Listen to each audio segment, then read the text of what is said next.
Well, today is National Fentanyl Awareness Day. It comes as we're learning startling new details about the youngest victims of the fentanyl crisis, children.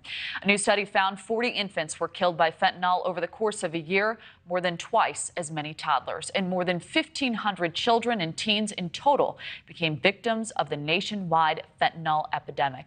Our guest today has spent most of his career warning children about the dangers of fentanyl and other drugs. Rocky Herron is a former DEA agent who now runs drug education programming for schools in San Diego.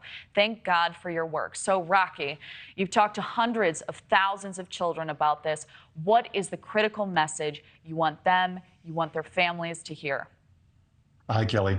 Look, in spite of all the pain and suffering that we're talking about, our popular culture still tells kids that drug use is normal and it's just part of being young, and it makes it seem like everyone's doing it. So for 16 years, I've been going into schools and telling kids that's not true. And trying to fight back against the movies and the music videos and the TikTok videos. And I point out that it's their choices. You know, no one's going to give them happiness. No one's going to give them success. And they need to be thinking hard about the choices they make. That's so important. Is the U.S. doing enough to protect children? You read these stats and it's so hard. You almost have to disconnect yourself from these horrifying stories. Are we doing enough to protect our kids from this crisis? No. Simply, we're not. It's a colossal moral failing of our society that we're not warning all of our kids every year about the truth of this. You know, we can't change their decisions, but we certainly as a society can change our kids' perceptions about the drug risk, and we're not even beginning to do that.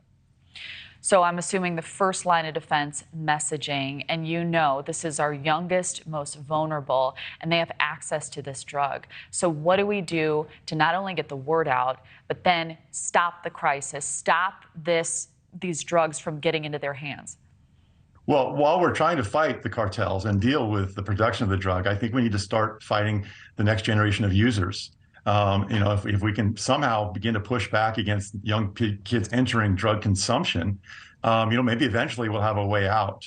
But sadly, that's not something we're talking about right now. There's no national conversation. There's no mandate for school-based drug prevention education. So I and many others are out there doing that battle, waiting for society to catch up. Well, it's so important, and we're so happy that you are doing it. Is there a key piece? You're on the ground, you're talking with students and their families, a key piece we're missing in the national conversation about fentanyl that can help families? Well, we're not honest about the problem. I mean, the problem starts with Americans wanting to use it and buy it. And I think parents feel that their families are too good. I made the mistake of thinking I was too good as a parent. You know, no family is safe from this.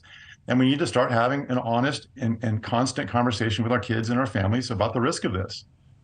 Is this a drug that gets laced with other drugs? How does this wiggle in if maybe you know your child is using, you don't know what they're using? How do you talk to them about it? And where does this drug rear its head? Well, it's rearing its head everywhere. I mean, we have the counterfeit prescription drugs that are claiming all sorts of young people and adults through poisonings. Fentanyl is being mixed into cocaine and methamphetamine. What I try to teach the kids, the whole era of drug experimentation is over. That whole notion of recreational drug use is over. Anytime you use drugs today, you're gambling with your life, and it's just not worth the risk. All right, we've got about 30 seconds. What's your biggest warning to parents? That you're not safe. Doesn't matter where you live. This is a problem that cuts across all demographic boundaries, all socioeconomic boundaries, all racial boundaries. This is a problem that's attacking at every level of our society. And I want parents to step up and make themselves a safe place to have the conversation with their kids. I mean, prevention has to start in the home. We're trying to get into schools to give kids something in the schools, but it really needs to happen at home, and it's not. I'll do parent events and nobody shows up, you know, and too many parents are still thinking that, I guess, that they're not at risk from this. Critical information. Rocky Herron, we so appreciate you being here. No, thank you, Kelly. Thank you for watching. Go to newsnationnow.com to find News Nation on your television provider. And don't forget to click the red subscribe button below to get more of News Nation's fact-driven, unbiased coverage.